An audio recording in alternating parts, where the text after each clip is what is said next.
It's a classic line from a classic baseball movie. If you build it, they will come. You have the field, the players, and coaches, but you also need someone else for the games to be. That's umpires. The ones who call balls and strikes, safe or out, fair or foul. Today we will meet a Little League umpire as we continue our series on meeting up and coming new directors.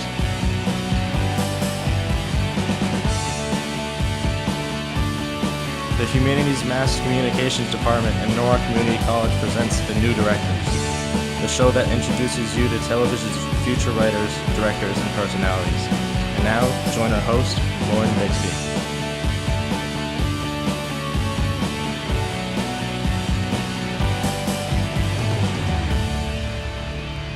Thank you for joining us for today's edition of The New Directors. All of the people involved with this program are students in the television production course and are directing, switching, controlling audio, operating cameras, and acting as talent for the first time today. The guests you are about to meet are students who, when not on camera, are behind the scenes working hard to bring this program to you with as few mistakes as possible. Each student will write and direct 3 different productions. This program will give them the chance to talk about themselves, the productions that they have completed, and give you the chance to get to know them and watch their progress throughout the semester. Our guest today is a person who, besides being a student at NCC, also spends his Sundays in the spring umpiring Little League baseball games. Now I would like you to meet our guest today, Nat Sandberg. Hello, Nat. Hi, great to be here. Great to have you. Umpiring has its share of deciding balls and strikes. Do you have any preparation, and what kind of equipment do you have? Oh yeah, sure. I first of all make sure that my shoes are ready to be worn. I usually use cleats because the fields that we work at are pretty choppy.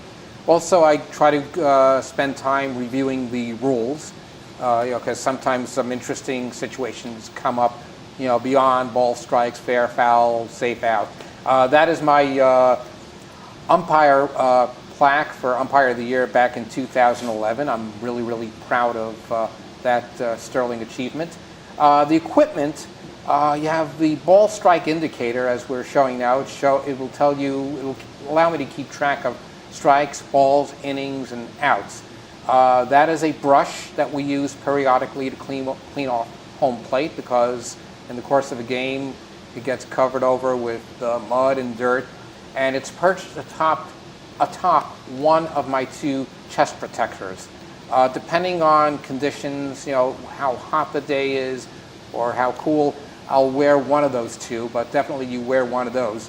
Most of our equipment that we wear is really about self-protection. Those are shin guards. You clasp them on behind your leg, and they run from your knee all the way down to your ankle, and hopefully it should intersect with the shoes. A lot of foul balls get hit down there, or catchers miss things, and it can really wreak havoc on your legs if you're not protected. And of course, that's the face mask, which is obviously used to protect my face. By all the chip paint that you may see there, that's where I've taken a lot of foul balls off as well. And if not for that mask, it's been very sturdy and very reliable. I might have had some injuries. And in a more serene moment, this posing with one of my chest protectors, notice that there are special separated shoulder protectors on the outside there that, while they are attached, they kind of are semi-separated. Can you tell us why you decided to take the television production course? It's interesting. I took the course in Brooklyn College back in the late 70s, and this was back when we were still doing analog production, and cameras were much heavier. There was these really, really humongous things which you couldn't lug around, and the technology was much, much different in those days. I'm fascinated by the digital world, and after having worked for 30 plus years, I figured it was time to go back to school and kind of pick up where I left off back in the 70s. And the technology here has been fascinating. It's really been an eye-opener. What are some of the most useful things you've learned in this course? I think it really comes down to the camera and also using computer and digital technology to do editing, and that was an area I never got to in my previous college life. And while now older and not necessarily wiser, I find this stuff to be really, really fascinating, and it's like a whole new world. And I'm glad to be even a very, very small part of it. You've created 3 productions in this course: the Sequence Project, the Fall Nature Project, and the Orange Chronicle. Can you please tell us about those 3 productions? Sure. When we started out, the Raking Leaves project was the first, and my wife did the acting, the talent part. I did the camera work and set it up in terms of what shots. She was really, really good about this because it involved multiple takes and multiple angles. Sometimes she'd stroke something, then tell it you have to move the pile back. But she was really a trooper about this most of the time. One of the things I did learn about was working with talent in these kinds of things. The Fall Nature Project, I started learning about new terminology in camera work. Shift focus is probably the most carefully pronounced verbiage we use in camera work. We also learned about rule of thirds, emotional lines, lines of grace. And we shot this at the Stanford Arboretum. And I think it just really, we're able to tell a story and blending some music and just really crafting some beautiful scenery. The Orange Project was where my wife loses an orange after grocery shopping, and a neighbor finds the orange, and here she is playing with it until Pauline comes out and claims the orange. What was your best or favorite production of the semester? Oh, this is a tough one. Dare I say it was has to be the Orange Project. And I think it's because since I had done a considerable amount of college radio way back, it really gave me an opportunity to bring audio into the mix. Here I learned about using slow motion effect to show the orange dropping out of the bag and rolling down the driveway. And here's where we start using music. You can hear the music in the background as Helene brings the groceries in, and it's kind of a harbinger of something bad to come, and now she's going to find out something she's not happy with.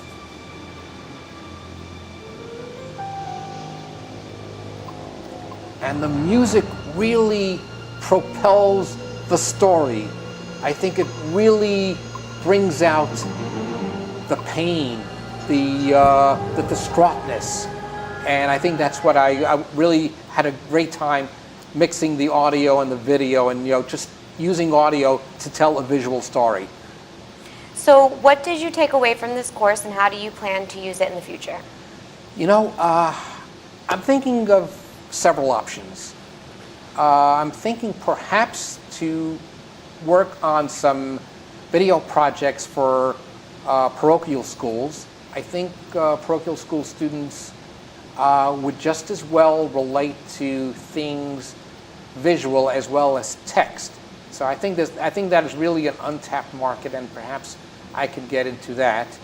Possibly look into news and sports production, something that's always been, if you will, a love of mine. And and if I could get into something like that, that would really, really be wonderful. And especially using this new technology, which has so much untapped potential. Great.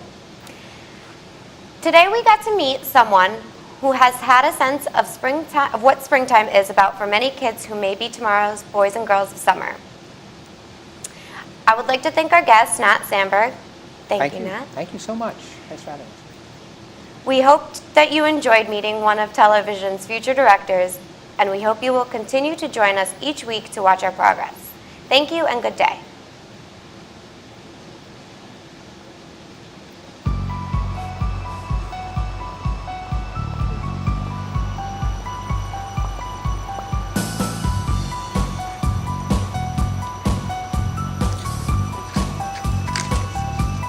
This has been The New Directors with your host Lauren Bixby, directed by Colin Quinn Quesada. I am your announcer, Chris Oravez. The New Directors is a Norwalk Community College student production.